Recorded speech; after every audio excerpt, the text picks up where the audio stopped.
Good day and welcome to Big Bad Tech. I'm your instructor Jim Pytel, and today's topic of discussion is exponential functions. Our objective is to introduce exponential functions, an extremely important mathematical skill necessary for the transient or time-based analysis of DC circuits incorporating energy storage devices like capacitors and inductors. Up until now, all of our previous circuit analysis scenarios have been restricted to resistive components, passive electrical devices that dissipate any power delivered to them as heat. While this served our purposes quite nicely and allowed us to discuss fundamental electrical laws, series and parallel properties, and useful network theorems, other devices exist that are commonly employed in most modern electrical circuits, notably capacitors and inductors. Capacitors and inductors are electrical devices that, rather than dissipating energy in the form of heat, they can both absorb and return a measurable quantity of electrical energy to a system. Capacitors store energy in the form of an electrostatic field between two charged plates. Inductors, in contrast, store energy in the form of a magnetic field in a coil of wire.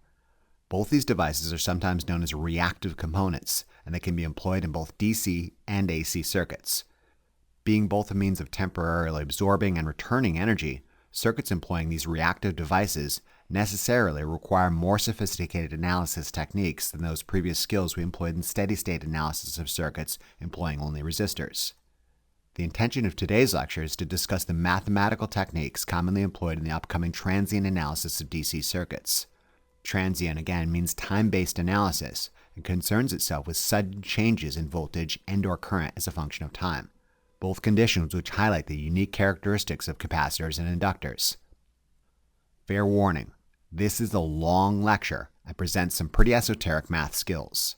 Esoteric, by the way, means intended for or likely to be understood by only a small number of people with specialized knowledge or interest.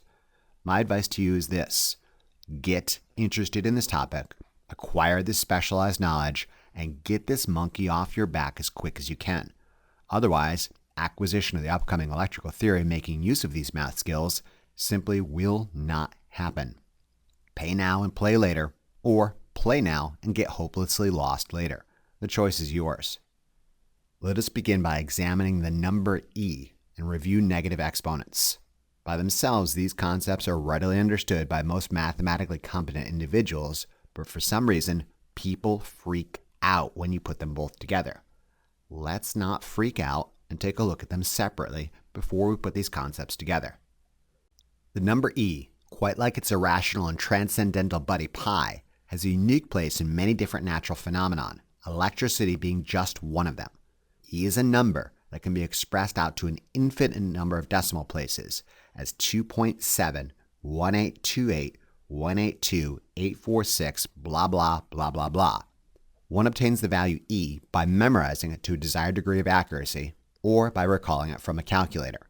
The Texas Instruments TI-89 Titanium Edition Scientific Graphing Calculator, made in China, makes this possible with a keystroke combo.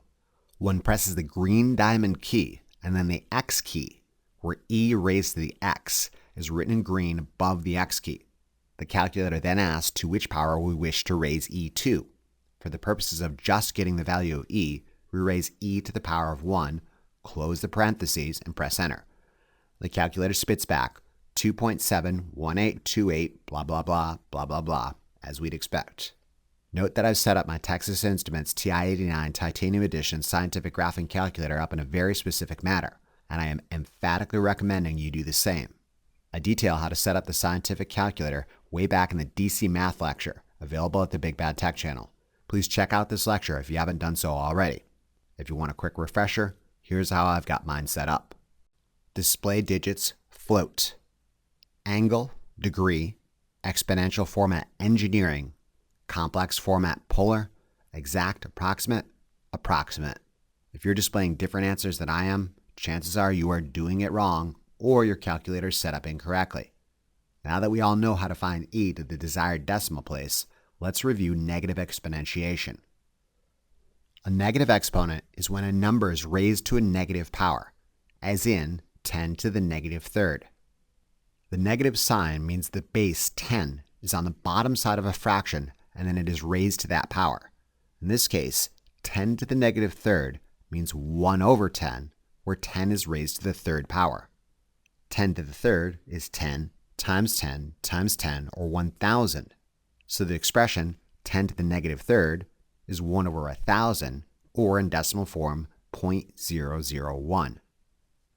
Another example of negative exponents is 2 to the negative 2. This is asking us to move 2 to the denominator side of the fraction and then raise it to the power of 2. 2 squared is 4, so 2 to the negative 2 is 1 over 4, or the decimal equivalent, 0.25. Try these next couple of examples by yourself. See if you can take them out 6 decimal places. By all means, pause the lecture and try this on your own. Here's the answers I obtained when I entered each of these expressions into my calculator. 3 to the negative 1 is 0.33333. 2.7 raised to the negative 1 is 0.370370. 2.72 to the negative 1 is 0.367647. 2.718 to the negative 1 is 0.367918. 2.7183 to the negative 1 is 0.367877. Finally, 0.271828 to the negative 1 is 0.367880. Even the dimmest bulbs among you should be aware that I just led you by the nose into solving for increasingly accurate representations of the expression e to the negative 1. All we need to do now is just put e in there instead of an approximation of e. To my calculator's best ability, e raised to the negative 1 is 0.36787944171 blah blah blah. Consider y as a function of x being equal to e raised to the power of negative x. Y of x equals e to the negative x. Let's say we're being asked to solve for x equals 1, where y of 1 equals e to the negative 1. You didn't freak out when numbers were raised to a negative exponent, so why freak out now? The Texas Instruments TI-89 Titanium Edition Scientific Graphing Calculator makes solving this expression very easy. One presses the green diamond key, then the X key, where e raised to the x is written in light green above the key. The calculator then asks to which power we wish to raise e to. For the purposes of this expression, we want to raise e to the power of negative 1. Insert a negative sign, which is different than a minus operator, the number 1, close the parentheses and press enter. The calculator spits back 367.879 blah blah blah blah times 10 raised to the negative third power, because we're using engineering format. Expressed without engineering format to the third decimal place, e to the negative 1 will be 0.368. See if you can solve for the following x values. Let's go out 3 decimal places. X equals 2, x equals 3, x equals 4, and x equals 5. By all means, pause the lecture and try this on your own. If you're tracking, you should come up with the following values. When x equals 2, e to the negative 2 is 0.135. When x equals 3, e to the negative 3 is 0.050. When x equals 4, e to the negative 4 is 0.018. Finally, when x equals 5, e to the negative 5 is 0.007. Finally, give this one a shot. When x equals 0. Anything raised to the 0 power is 1, and e is no different. In sequence, e to the 0 power is 1. E to the negative 1 is 0.368. E to the negative 2 is 0.135, e to the negative 3 is 0.050, e to the negative 4 is 0.018, and finally e to the negative 5 is 0.007. Let's plot these results on a graph where x is on the horizontal axis and y is on the vertical axis. As one can expect, when x equals 0, y is 1, and it drops off rapidly as x increases in value. So rapid is this drop that when x equals 5, we can kind of ignore anything past 5 and say it's effectively 0. This assumption, by the way, is not mathematically true because the curve is asymptotic in that it gets super close to 0, but never actually gets to 0, even when x is really large. For example, e raised to the negative 10 is roughly equivalent to 0.00045 nothing, so small we can effectively ignore it. Really, for our purposes, everything interesting happens between x equals 0 and x equals 5. And let's just say at x equals 5, y equals 0. Just take your time and get a feel for the shape of this curve. Trust me, you'll be seeing it a lot. One can also analyze exponential functions in an entirely different manner. What if we wanted to know the specific x value that yielded a specific y value, as in 0.5 equals e to the negative x? Which exact x satisfies this condition? Given e to the negative 0 equals 1 and e to the negative 1 equals approximately 0.368, we might expect the x value that satisfies this condition to be between 0 and 1. Just guessing, I'm saying it's maybe about 0.7-ish. To answer this question with any degree of accuracy, one needs to perform the inverse function on both sides, known as the logarithmus naturalis, or natural log, abbreviated as ln. The natural log of e to the negative x yields negative x. To perform the natural log operation on the Texas Instruments TI-89 Titanium Edition Scientific Graphing Calculator, one needs to press the light blue second key and then x, which has the function ln written in light blue above it. Enter 0.5, close the parentheses, and press enter. The calculator spits back negative 0.693. Divide both sides by negative 1. We're left with x equals 0.693, super close to our earlier estimate of 0.7. Now that you've got an introduction to a basic exponential function, let's try these examples on for size. For the set on the left, given these x values, see if you can solve for the resultant y values. See if you can take the answers out to 3 decimal places. For the set on the right, given these y values, see if you can solve for the x values that satisfy these conditions. Remember, to solve for the desired x values, you'll have to use the natural log function. Again, see if you can take these answers out to 3 decimal places. By all means, pause the lecture and try these on your own. If you're tracking, you should have obtained the following results. For our first set on the left, e raised to the negative 1.5 yields 0.223. E raised to the negative 2.5 yields 0.082. And finally, e raised to the negative 4.3 yields 0.014. Note e raised to the negative 4.3 is super small. Like I said earlier, all the magic happens between x equals 0 and x equals 5, so 4.3 being super close to 5 is very, very small. For our second set, e to the negative x happens to reach 0.75 at an x value of approximately 0.288. The function e to the negative x equals the value 0.25 at an x value of approximately 1.386. And finally, the function e to the negative x reaches the value of 0.125 at approximately x equals 2.079. Let's compare some results from the first set with that of the second. Notice that e raised to the negative 1.5 is roughly 0.223, which is super close to 0.25 at x equals roughly 1.4. These results seem to agree with our expectations. Again, you should be getting a feel for this function. Note it starts at 1 and then rapidly drops off a cliff. It obtains a value of 0.75, or 3/4 of its start value, at x equals roughly 0.3.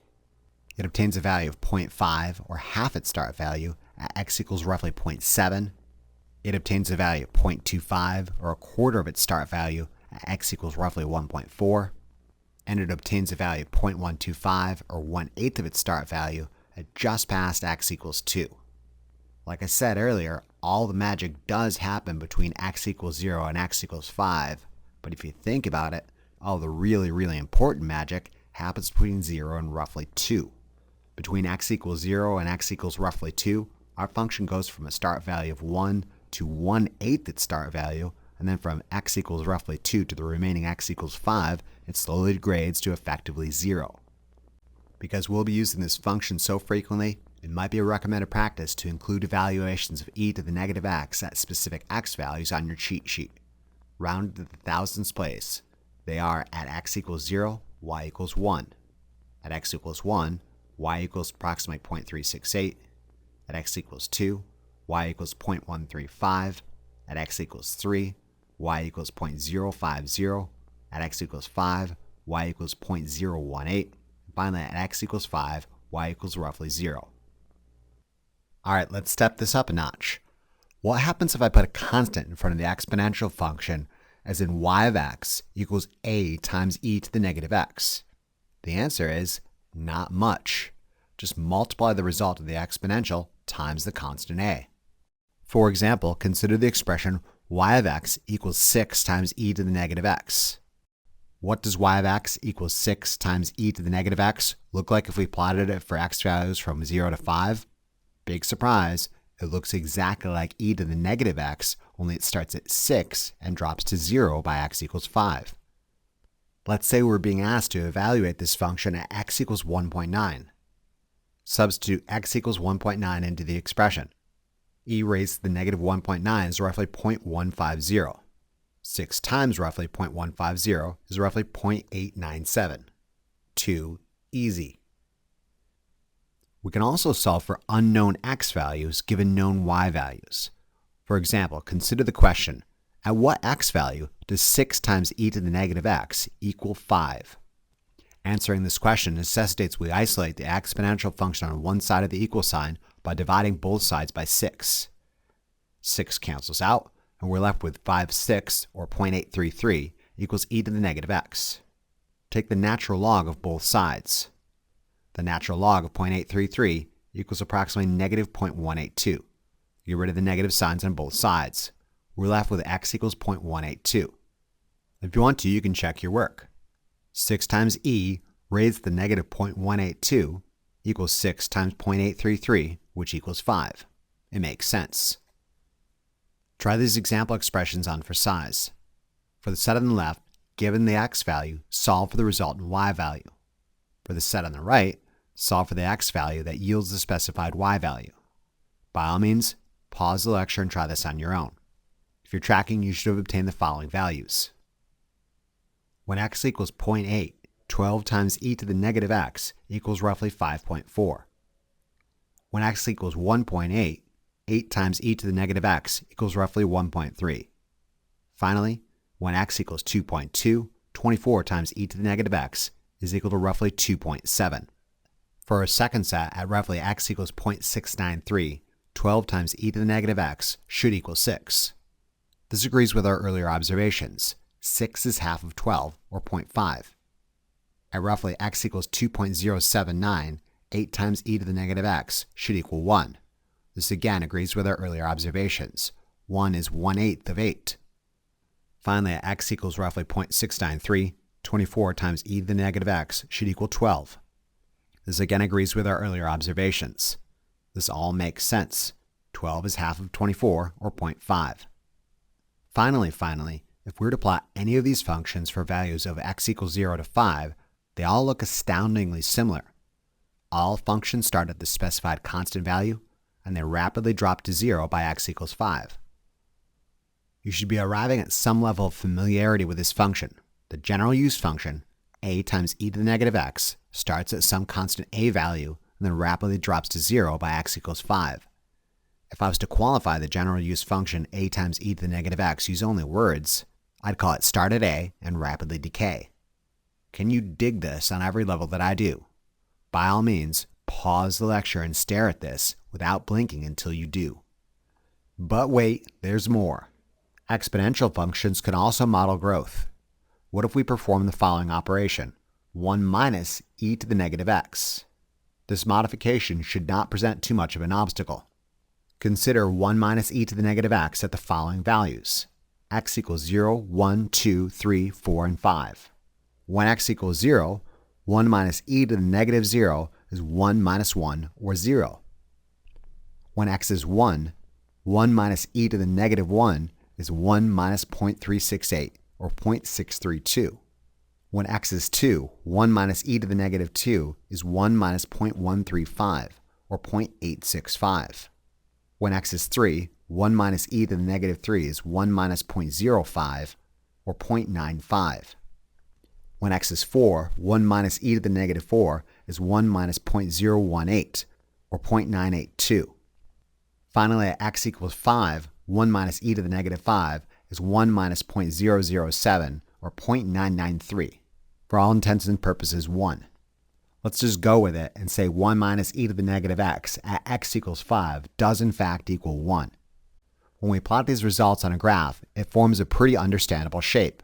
It's 1 minus the rapid decay function. Or if you want to think of it this way, growth to 1 over the span of x equals 0 to 5. Again, it technically never really reaches 1 because it's asymptotic to 1 even at large x values. However, for our intents and purposes, all the magic happens between x equals 0 and 5, and we can assume it flatlines at 1 after x equals 5. All the really important magic again occurs between x equals 0 and roughly 2, where it reaches 86.5% of its steady-state final value of 1. We can also analyze this function in a different manner. What if we were asked to solve for the x that satisfies the following condition? 0.6 equals 1 minus e to the negative x. This necessitates algebraic manipulation and the use of the natural log function. Get the exponential by itself by subtracting 1 from both sides. We're left with negative 0.4 equals negative e to the negative x. Get rid of the negative signs on both sides. We're left with 0.4 equals e to the negative x. Take the natural log of both sides. We're left with negative 0.916 equals negative x. Get rid of the negative signs on both sides of the equation. We're left with x equals 0.916. Let's see if you can try these example problems on for size. For the first set on the left, given these x values, solve for the resultant y values for the function 1 minus e to the negative x. For the second set of example problems on the right, given these y values, solve for the x values that satisfy these conditions. By all means, pause the lecture and try this on your own. If you're tracking, you should have obtained the following results. For the first set on the left, at x equals 1.3, 1 minus e to the negative x equals approximately 0.727. At x equals 2.8, 1 minus e to the negative x equals approximately 0.939. Finally, at x equals 3.5, 1 minus e to the negative x equals roughly 0.970. Notice at x equals 2.8, the function has already grown to roughly 0.94, and at x equals 3.5, we're at roughly 0.97. This is to be expected. All the rapid growth occurs pretty early, in this case between x equals 0 and x equals roughly 2. Then it just slowly creeps up to 1 between x equals roughly 2 and 5. Past x equals 5, we can say 1 minus e to the negative x is effectively 1. At x equals roughly 0.357, 1 minus e to the negative x equals 0.3. At x equals roughly 1.609, 1 minus e to the negative x equals 0.8. Finally, at roughly x equals 2.303, 1 minus e to the negative x equals 0.9. Note I've written out the algebraic steps necessary to obtain these values. However, they're all using the same techniques. Get the exponential by itself by subtracting 1 from both sides. Get rid of the negative sign on both sides. Take the natural log of both sides. Get rid of the negative sign of both sides, and you obtain the x value that satisfies the given condition. Because we'll be using this growth function so frequently, it may be a recommended practice to include the evaluations of 1 minus e to the negative x as specific x values on your cheat sheet. Rounded to the thousandths place, they are at x equals 0, y equals 0. At x equals 1, y equals 0.632. At x equals 2, y equals 0.865. At x equals 3, y equals 0.950. At x equals 4, y equals 0.982. And finally, at x equals 5, we're assuming that y equals 1. Let's step it up another notch. The growth function could also be multiplied by a constant a. The general purpose growth function looks like this. Y of x equals a times 1 minus e to the negative x. Note that the constant a is multiplied by everything inside the parentheses. If you wanted to, you could distribute the constant a into the expression as follows, where y of x equals a minus a times e to the negative x. Either version works, your choice. Consider the expression y of x equals 6 times 1 minus e to the negative x.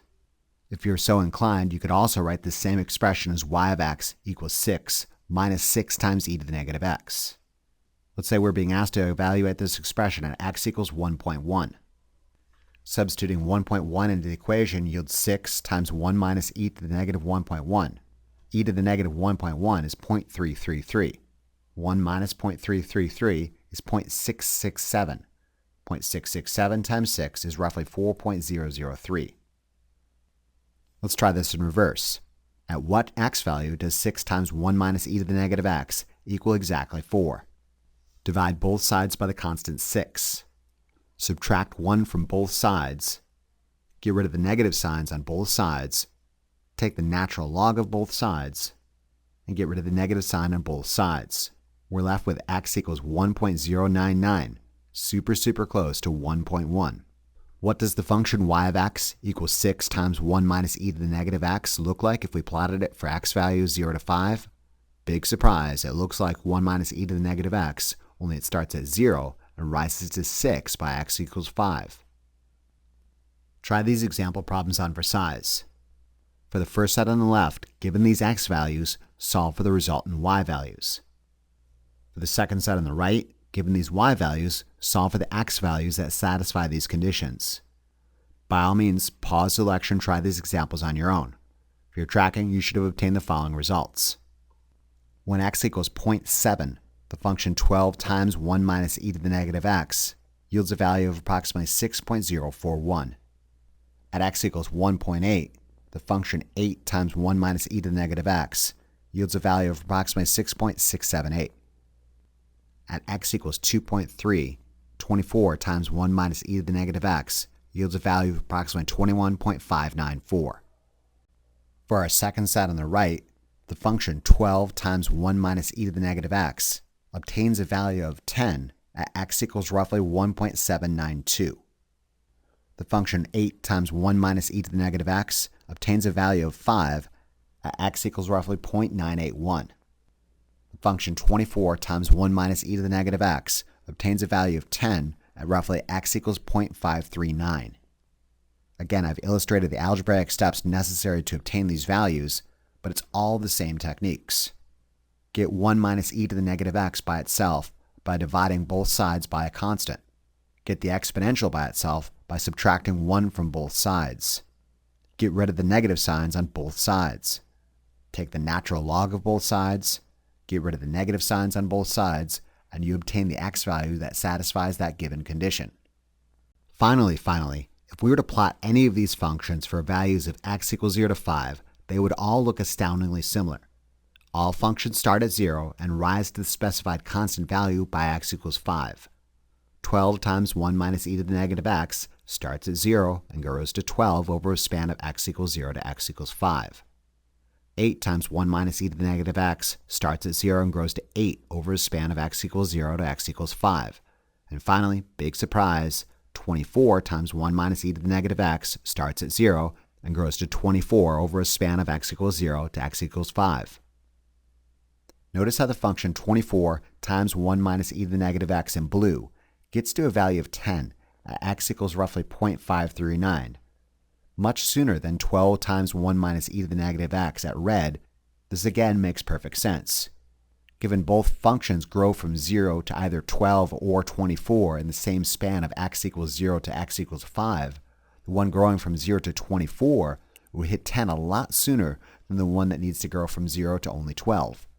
Really, the only thing the constant has done is change the vertical span that needs to be accomplished in the horizontal span of x equals 0 to x equals 5.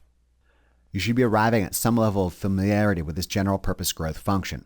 The general use function a times 1 minus e to the negative x, or if you're so inclined, a minus a times e to the negative x, starts at 0, then rapidly grows to constant a by x equals 5. If you think about it, the growth function a times 1 minus e to the negative x is kind of like the evil twin of the rapid decay function a times e to the negative x, reflected in a horizontal mirror. We're left to ponder at which x and which y values do these two functions cross. You have the skills to answer this question. When does a times e to the negative x equals a times 1 minus e to the negative x? You should be able to solve for a corresponding x and y value. Let's first determine the y value. Start by getting rid of the constant a. It's on both sides of the equation. We're left with e to the negative x equals 1 minus e to the negative x. Get the exponentials on both sides of the equal sign by adding e to the negative x on both sides. We're left with 2 times e to the negative x equals 1. Divide both sides by 2. We're left with e to the negative x equals 0.5. This means these two functions intersect midway at y equals 0.5a. It makes sense. Given symmetric decay and symmetric growth between 0 and the constant a, it stands to conjecture that these functions would meet in the middle. To determine the x value, we have to take the natural log of both sides. These two functions cross at roughly x equals 0.693. All right, let's step it up one more notch. What if the variable x wasn't x, but rather t, as in time? This doesn't change our game too much. Consider our general purpose decay function, y1 of t equals a times e to the negative t, evaluated at t equals 0, 1, 2, 3, 4, and 5 seconds. Additionally, consider our general purpose growth function, y2 of t equals a times 1 minus e to the negative t, also evaluated at t equals 0, 1, 2, 3, 4, and 5 seconds. As one might expect, the general purpose decay function, a times e to the negative t evaluated at these times, yields the following data. At t equals 0 seconds, it has a value of 1a. At 1 second, it has a value of 0.368a. At 2 seconds, it has a value of 0.135a. At 3 seconds, it has a value of 0.05a. At 4 seconds, it has a value of 0.018a. And at 5 seconds, it has an effective value of 0. Similarly, the general purpose growth function, a times 1 minus e to the negative t, evaluated at the following times, yields the following data. At t equals 0 seconds, it has a value of 0. At t equals 1 second, it has a value of 0.632a. At t equals 2 seconds, it has a value of 0.865a. At t equals 3 seconds, it has a value of 0.95a. At t equals 4 seconds, it has a value of 0.982a. And finally, at t equals 5 seconds and beyond, it has a value of 1a. Again, big surprise. The decay function goes from a to 0 over a span of t equals 0 to 5 seconds, and the growth function goes from 0 to a over a span of t equals 0 to 5 seconds. All we're doing is plotting them as a function of time now.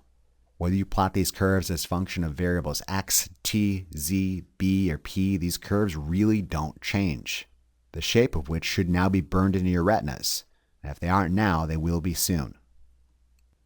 Let's add yet another twist to our increasingly twisted general use functions. What if we were to introduce yet another constant into our equation? Let's say this constant is tau, which is written kind of like a pi symbol that was playing a little close to a train track and lost one of its legs. Our general purpose decay function now looks like this. y1 of t equals a times e to the negative t over tau. And our general purpose growth function now looks like this. y2 of t equals a times 1 minus e to the negative t over tau. Note e in both cases being raised to negative t over tau. If you want to, you can circle this ratio to make this relationship explicitly clear. Think of everything inside this bubble as that negative power to which e must be raised. Let's say our constant a equals 6, and our constant tau equals 5 milliseconds. And just for the heck of it, let's say we're being asked to evaluate both functions at time t equals 5 milliseconds. Let's evaluate the decay function first. Substitute in our constants a and tau. Then substitute in our time of interest. Negative t over tau is 5 milliseconds over 5 milliseconds. This ratio resolves itself to 1. 6 times e to the negative 1 is roughly 2.207. We can do the same thing for the general purpose growth function. Substitute in the constants a and tau, and then substitute in the time of interest. The ratio t over tau is the ratio 5 milliseconds over 5 milliseconds, which resolves itself into 1. 6 times 1 minus e to the negative 1 is roughly 3.793. Can you dig it? Tau really hasn't changed anything. It's just another constant we're added to our equation. Additionally, you'll note at the time t equals 5 milliseconds, the summation of these two values yields our constant 6. This is to be expected given these functions are in effect the evil twins of one another. Let's see if we can try these example problems on for size. Given the function y1 of t equals 12 times e to the negative t over tau, and tau is assumed to be 3 milliseconds, see if you can evaluate this expression at t equals 1 millisecond, and again at t equals 4 milliseconds. For our second unrelated function, y2 of t equals 24 times 1 minus e to the negative t over tau, where tau is assumed to have a value of 2 milliseconds. Let's say we're being asked to evaluate this expression at t equals 500 microseconds, or 0.5 milliseconds, and again at 1.2 milliseconds. By all means, pause the lecture and try these on your own. If you're tracking, you should have obtained the following values. For our first expression at t equals 1 millisecond, one would evaluate the ratio of t over tau as 1 over 3, or 1/3, yielding a value of roughly 8.6. If we evaluated this expression at 4 milliseconds, the ratio t over tau is 4 over 3. Ultimately, we attain a value of roughly 3.2. For our second expression, evaluated at 500 microseconds or 0.5 milliseconds, the ratio t over tau is a value of 1/4. Ultimately, at t equals 500 microseconds, y2 of t is roughly 5.3. We follow a similar procedure when t equals 1.2 milliseconds, where the ratio of t over tau is approximately 0.6. Ultimately, y2 of t at 1.2 milliseconds yields a value of approximately 10.8. Let's try this in reverse. Given known y values, we can also solve for time values that satisfy these conditions. Allow me to demonstrate. Consider an occasion in which we know 6 times e to the negative t over tau equals 1.7. Additionally, we know tau to be 5 milliseconds.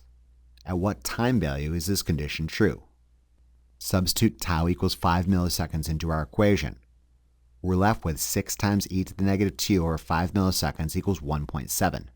Divide both sides by 6. We're left with 0.283 equals e to the negative t over 5 milliseconds. Take the natural log of both sides. We're left with negative 1.261 equals negative t over 5 milliseconds. Multiply both sides by 5 milliseconds and get rid of the negative signs on both sides. We're left with t equals roughly 6.3 milliseconds. Consider a different occasion in which we know 6 times 1 minus e to the negative t over tau happens to equal 2. Additionally, we know tau to be 5 milliseconds. At what time value is this condition true? Again, substitute the constant tau into the equation. We're left with 2 equals 6 times 1 minus e to the negative t over 5 milliseconds. Divide both sides by 6. Subtract 1 from both sides. Get rid of the negative sign on both sides. Take the natural log of both sides. Multiply both sides by the constant tau, in this case 5 milliseconds. Get rid of the negative signs on both sides. We're left with t equals approximately 2 milliseconds. Let's see if you can try these example problems on for size.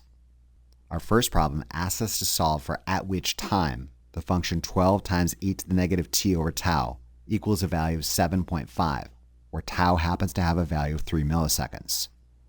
Our second example problem is asking us to solve for at which time the function 24 times 1 minus e to the negative t over tau obtains a value of 19.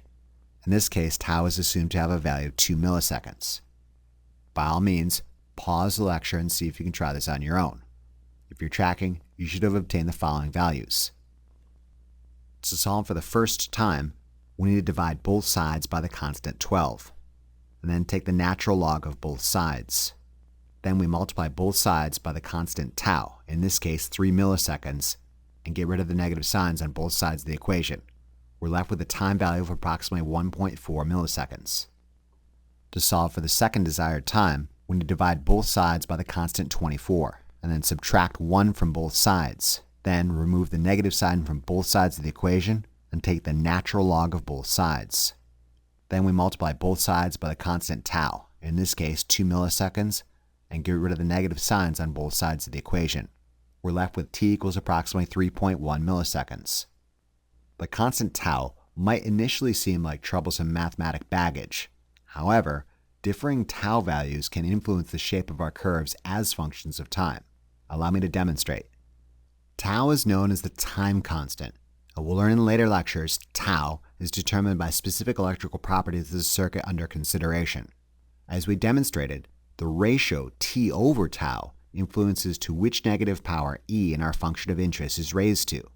Consider the plot of the general purpose decay and growth functions including tau, where y1 of t equals a times e to the negative t over tau, and y2 of t equals a times 1 minus e to the negative t over tau. It should be absolutely no surprise that they look like this. The decay function y1 of t starts at a and drops to 0. The growth function y2 of t starts at 0 and grows to a. Notice both functions raise e to the negative t over tau, rather than some single x value as we did earlier in this lecture. If you want to, you can think of the ratio of t over tau, i.e. the fraction inside the bubble, as that single x value. Thinking of these expressions in this manner allows us to rather quickly plot specific horizontal and vertical values. Consider this pair of expressions. In both occasions, we know tau to be 500 microseconds. At t equals 0, the ratio of t over tau equals 0, and y1 of t is 8. y2 of t is 0. At t equals 500 microseconds, the ratio of t over tau would be equal to 1, and y1 would be 0.368 times 8, or roughly 2.9, and y2 would be 0.632 times 8, or roughly 5.1. At t equals 1000 microseconds, or 1 millisecond, the ratio of t over 2 would be equal to 2. y1 would be 0.135 times 8, or roughly 1.1, and y2 would be 8 times 0.865, or roughly 6.9. Other whole number ratios of t over tau yield immediately identifiable results. Can you dig it? The ratio of t over tau is kind of like a single x value. Everything interesting happens between 0 and 5 tau. This is super handy when it comes to plotting these curves at different tau values. For example, consider this pair of expressions where tau is no longer 500 microseconds, but rather shorter 250 microseconds. These are the same expressions as previously, only our time constant tau is half that of our previous time constant. As you might expect, things happen twice as fast. At t equals 0, y3 equals 8, and y2 equals 0. When t equals 250 microseconds, the ratio t over tau is now 1. y3 is 2.9, and y4 is 5.1. At 500 microseconds, y3 is 1.1, and y4 is 6.9. Again, close inspection of these values for whole number ratios of t over tau should yield immediately identifiable characteristics. We're transitioning through the same values as previously, only it's taking us half the time to do so. Compare the plots of these same functions when tau is 250 microseconds with our previous plots when tau is 500 microseconds. Importantly, note that these plots are using the same time scale. As we'd expect, both sets of functions restrict themselves to a y range between 0 and 8. Only the set with a smaller time constant of 250 microseconds makes the transition twice as fast as the one with a larger time constant. Can you dig it? 0 and constant a, in this example 8, still define the upper and lower bounds of both functions. However, the time constant tau either compresses or expands these functions on the horizontal axis as a function of time. The function with a larger time constant of 500 microseconds takes 5 times 500 microseconds, or a full 2.5 milliseconds to reach their final values, whereas the function with a smaller time constant of 250 microseconds takes 5 times 250 microseconds, or 1.25 milliseconds to reach their final values. For those not readily seeing this, consider yet another illustrated example of tau's influence on the shape of these curves. Consider these pair of expressions where tau is no longer 500 microseconds nor 250 microseconds, but rather a much longer 1 millisecond, or 1000 microseconds. These again are the same expressions as previously, only this time our time constant tau is super big in comparison to our previous analyses. As you might expect, things happen twice as slow. Evaluations at times where the ratio t over tau yield a whole number yield identifiable results, only the transition is now taking much longer. Compare the plots of these functions when tau is 1 millisecond with those of our previous plots when tau is 250 microseconds and 500 microseconds. As we'd expect, all sets of functions restrict themselves to a y range between 0 and 8, only the set with a larger time constant makes the transition super slowly, where the full transition in either scenario takes 5 time constants. Again, can you dig it? 0 and constant a, in this example 8, still define the upper and lower boundaries of all functions. However, the time constant tau either compresses or expands these functions on the horizontal axis as a function of time. In summary, smaller time constant, more rapid; larger time constant, less rapid. Regardless of the time constant, a function makes a full transition in 5 time constants. If you're up to the challenge, see if you can mentally plot the following functions in the same time scale from t equals 0 to 20 milliseconds. Again, just mentally plot this. Don't feel you need to waste your time with specific numbers. Long story short, think 5 time constants out for each function. If you are one of those folks that has to do everything the hard way and calculate each individual step, make it easy on yourself by considering only occasions in which the ratio of t over tau is a whole number, as in 0, 1, 2, 3, 4, and 5. Our first function set is y1 of t equals 24 times e to the negative t over tau, where tau is assumed to be 2 milliseconds. y2 of t equals 24 times 1 minus e to the negative t over tau, where tau is again assumed to be 2 milliseconds. Our second function set, y3 of t equals 24 times e to the negative t over tau, where tau is assumed to be a longer 4 milliseconds.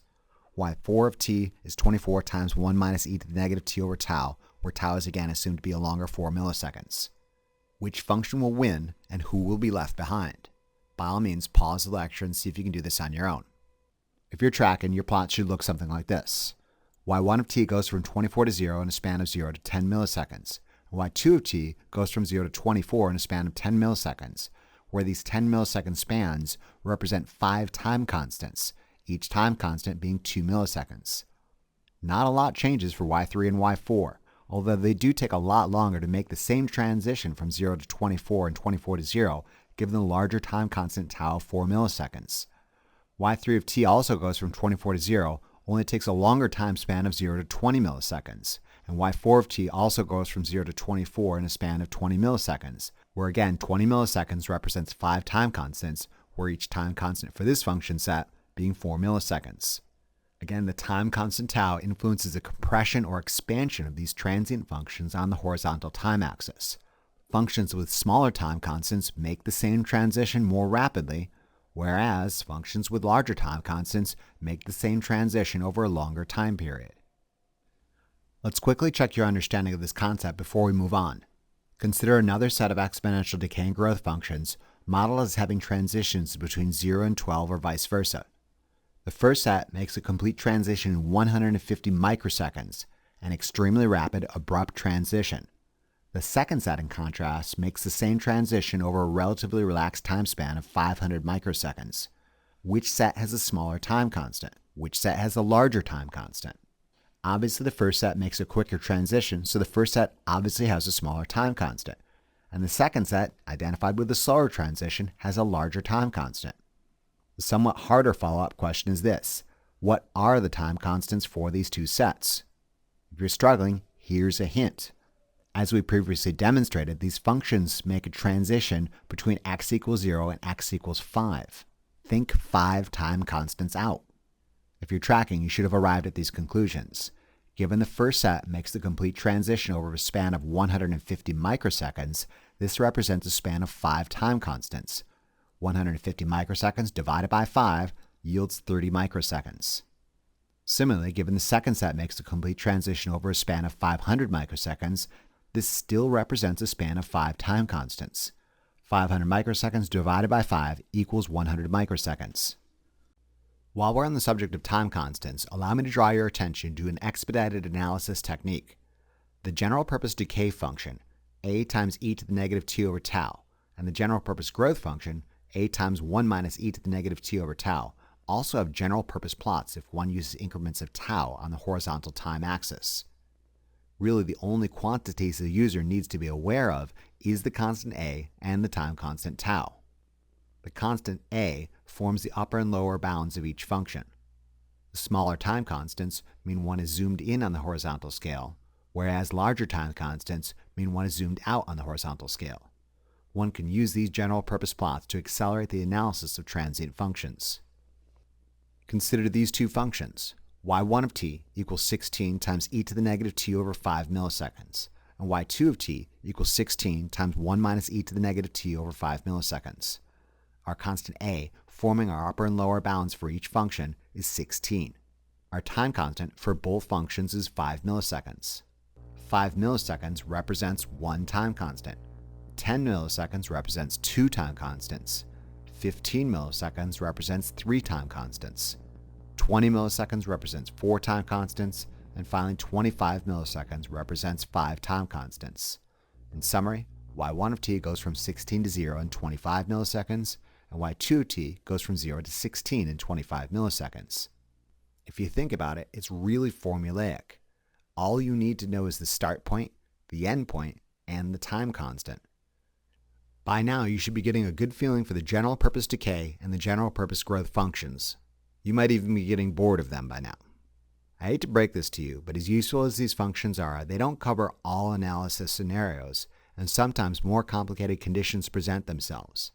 A frequent complication might be a scenario in which the general purpose growth function does not grow from 0 to some single constant value a, but rather between some initial value I'll call ai for initial to some final value I'll call af for final. Luckily, a more comprehensive growth function accounts for not only this more complicated scenario, including an initial value, but also for the general purpose scenario from 0 to a. Did I just bait and switch you? Yes, I did. But trust me, you would have freaked out if I showed you this more comprehensive growth formula earlier in the lecture. I promise, this is the last curveball I'll throw you this lecture.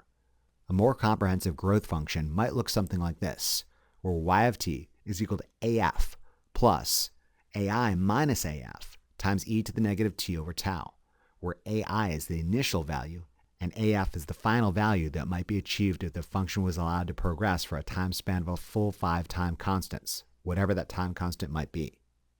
Like I said, the more comprehensive growth function not only accounts for a more complicated scenario involving an initial condition, but also for the basic growth function we previously discussed. Consider growth from 0 to 16 over a time span of 25 milliseconds.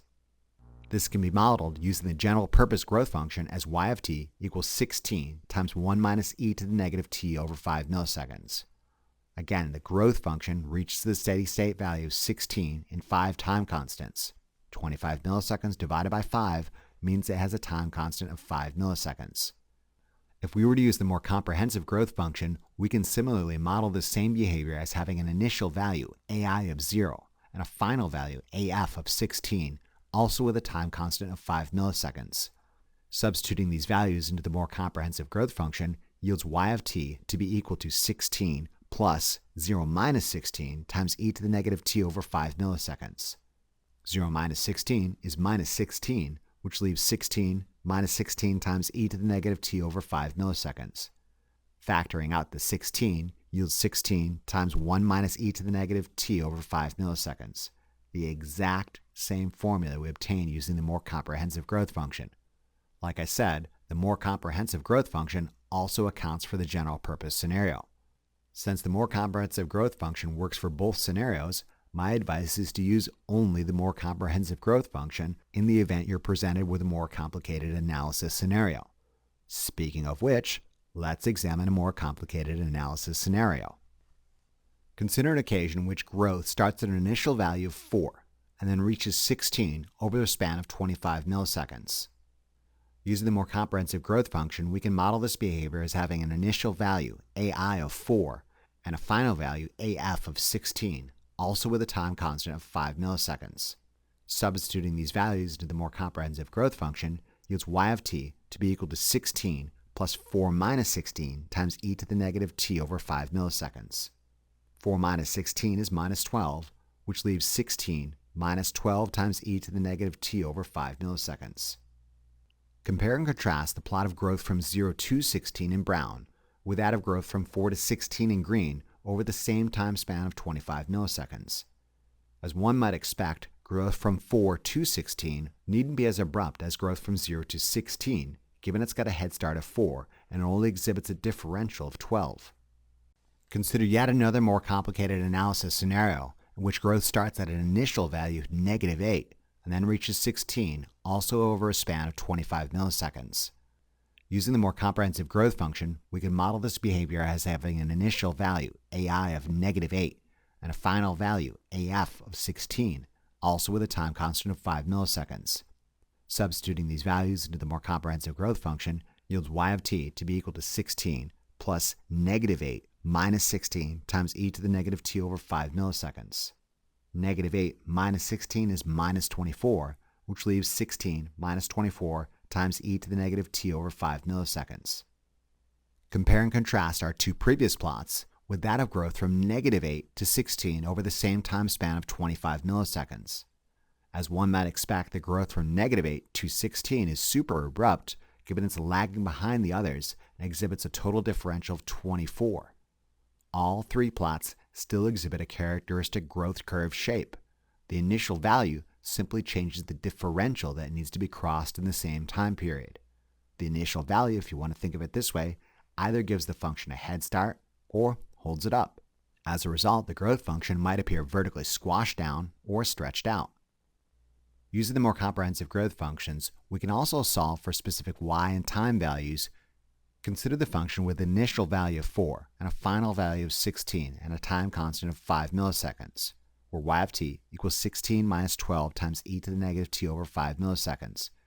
Let's say we're being asked to evaluate it at t equals 5 milliseconds and again at 6 milliseconds. When t equals 5 milliseconds, we substitute 5 milliseconds into our equation. The ratio t over tau, 5 milliseconds over 5 milliseconds, is 1, meaning we're exactly one time constant into our analysis. E raised to the negative 1 is 0.368. 12 times 0.368 is roughly 4.4. 16 minus 4.4 is roughly 11.6. When t equals 6 milliseconds, we substitute 6 milliseconds into our equation. The ratio t over tau is 1.2, meaning we're 1.2 time constants into our analysis. E raised to the negative 1.2 is roughly 0.301. 12 times 0.301 is roughly 3.6. 16 minus 3.6 is roughly 12.4. Let's perform an analysis for these same times for a function with an initial value of negative 8 transitioning to 16 over the course of 25 milliseconds. Given an initial value of negative 8 and a larger differential of 24, we might expect these values to be different at the same times. Let's see if this is the case.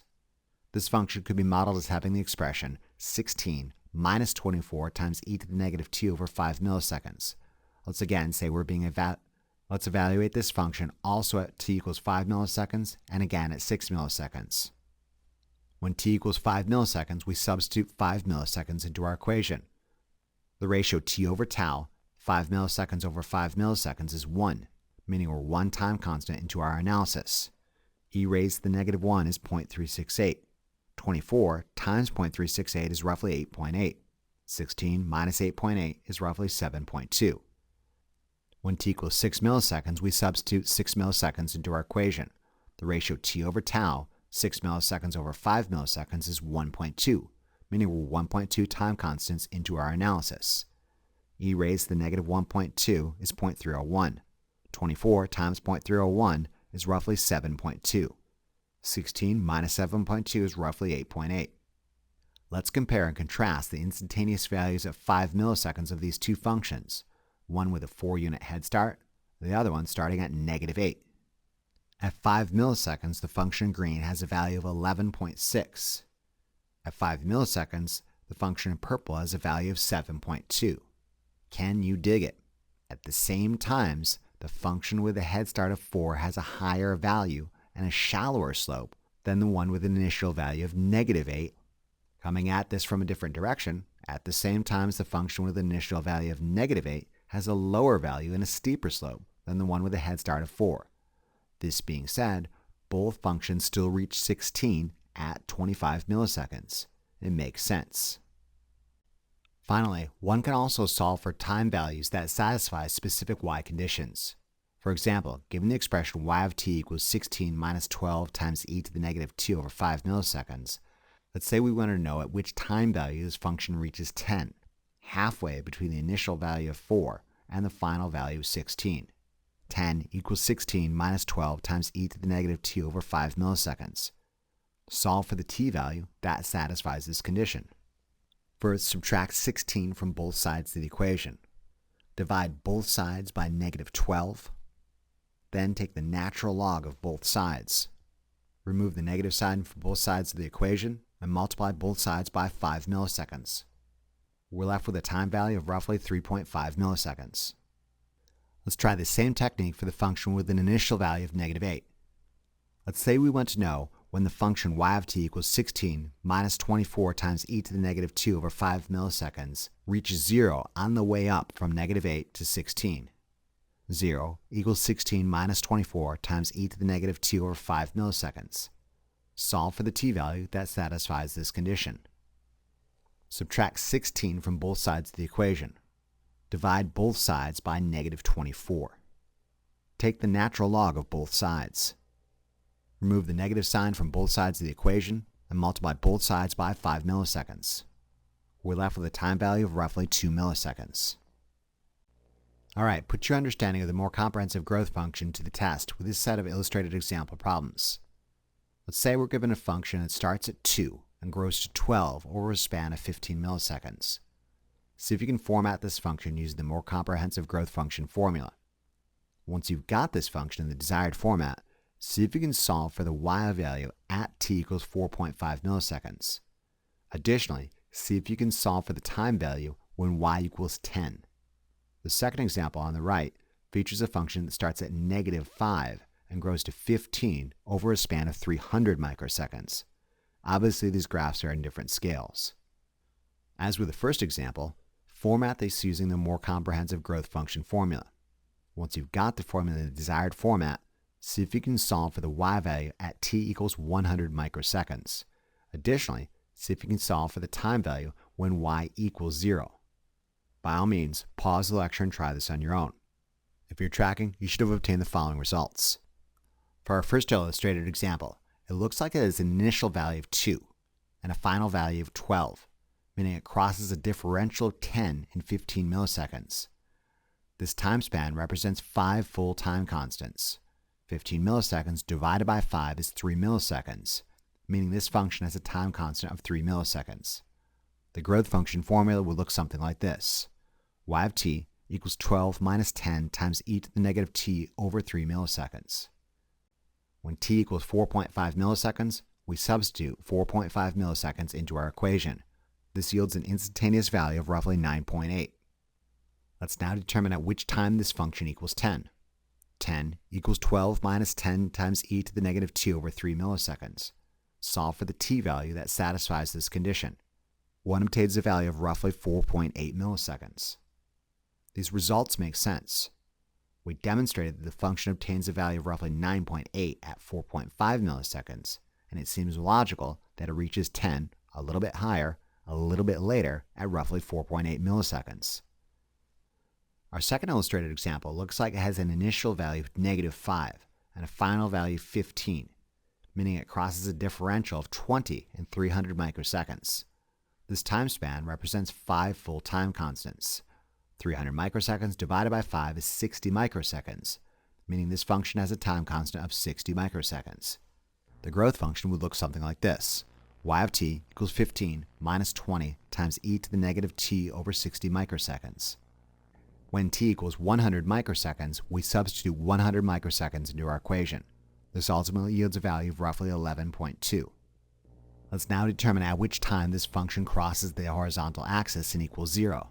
0 equals 15 minus 20 times e to the negative t over 60 microseconds. Solve for the t value that satisfies this condition. We're ultimately left with a time value of roughly 17.3 microseconds. Alright, that truly is it. No more curveballs, tricks, or bait and switch. In summary, you should have a good understanding of these two functions. Number 1, the general purpose decay function, y of t equals a times e to the negative t over tau, which starts at constant a and drops to 0 over a span of 5 time constants tau. 2, the comprehensive growth function, af plus ai minus af times e to the negative t over tau, which starts at an initial value of ai and grows to a final value af over a span of 5 time constants tau. The initial value ai might be positive, 0, or negative. As long as you keep track of signs, the comprehensive growth function works in all scenarios. Importantly, you should be able to solve for y values at specific times, and given specific y values, solve for the time value that satisfies this condition. Mastery of these analysis techniques takes time, practice, and discipline on your part, not to mention a reasonable background in mathematics. If you're struggling with later electrical concepts using these techniques, you may not necessarily be struggling with the electrical concepts, but rather the admittedly complex mathematics underlying these concepts. If this is the case, please feel free to revisit and review this lecture as often as you need to bring your math up to speed. Finally, you should have understanding of the influence of tau and initial and final values. A larger tau value spreads the plot out as a function of time because the process is happening slower, whereas a smaller tau value compresses the plot as a function of time because the process is happening quicker. Regardless, all the magic happens between 0 and 5 time constants. For growth functions with initial values, you might notice a smaller differential squashes the plot vertically, whereas a larger differential vertically spreads the plot out. As wildly titillating as this lecture may have been, you may still be left with an important burning question. This question being phrased somewhat along the lines, when am I ever going to use this garbage? My answer can be found in this very quick example. We'll examine the electrical concepts behind these phenomena in later lectures. Consider a series circuit consisting of a DC source, a switch, a resistor, and an energy storage device known as a capacitor. A capacitor stores electrical charge on two plates separated by a small gap. In the uncharged state, no charge exists on the capacitor, and there is plenty of room for charged particles. The moment the switch is closed, current, moving electrical charges, rush in to charge up the capacitor. However, after the initial surge, current drops off and eventually stops. Quite obviously, current as a function of time can be modeled using the general purpose decay function. The instant the switch is thrown, current is some constant value, and it rapidly decays to zero over 5 time constants, where the initial current and the time constant are determined by the electrical properties of this circuit. Additionally, consider the voltage across the capacitor as a function of time. In the uncharged state, voltage across the capacitor is 0 volts. The moment the switch closes, however, charge accumulates over time and voltage builds and eventually stabilizes at some steady state value. Quite obviously, voltage across the capacitor as a function of time can be modeled using the growth function, in this case having an initial value of 0 volts. The instant the switch is closed, voltage starts growing to some constant value over 5 time constants, where the final voltage and the time constant are again determined by the electrical properties of this circuit. This is where we are going with these math skills, and if you don't have these math skills, you can't get there. I cannot make it much simpler than that. I could provide additional examples of the application of these functions to the transient or time-based analysis of discharging capacitors, building the magnetic field in an inductor, and collapsing the magnetic field in an inductor. However, I feel I'd be overwhelming you with much too much at once. Fear not, and rest assured that you'll be seeing these functions on a regular basis from now on. My hopes are that this extremely long lecture somewhat prepared you for all the math that is yet to come. In conclusion, this lecture presented the general-purpose exponential decay and the comprehensive exponential growth function. We learned to calculate specific y values at given time values and time values that satisfy a given y condition. Additionally, we examined the influence of time constants and initial and final values. Remember to review these concepts as often as you need to really drive it home. Imagine how well lab will go if you know what you're doing. Thank you very much for your attention and interest, and we'll see you again during the next lecture of our series. Remember to tell your Lazy Lab partner about this resource, and be sure to check out the Big Bad Tech channel for additional resources and updates.